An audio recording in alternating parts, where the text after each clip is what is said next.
বাংলাদেশের মানুষের ধর্মকর্ম আর কোনো কাজে আসে না, দেওয়ালে পিঠ থেকে গেছে।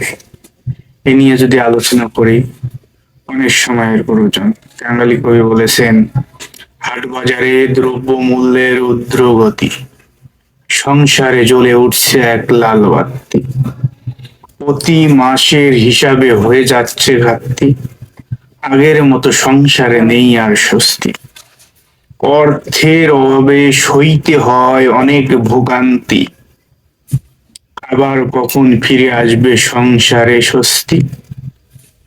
ছেলে মেয়ে বলে বাবা এনে দেবে বই খাতা, স্ত্রী বলে তুমি কি দেখেছো দোকানের বাকির খাতা, আজকাল আমার কোনো কথাই দিচ্ছ না পাত্তা, বাড়িওয়ালা শাসিয়ে বলেছে বকেয়া ভাড়া দিতে, না হলে সামনের মাসে বাসা ছেড়ে দিতে।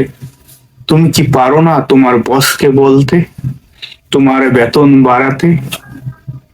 কি বলবো সমাজে দিন মজুরির কথা, লবণ কিনতে ফুরাইয়া যায় পান্তা, কে শুনবে অসহায় গরিব মানুষের কথা?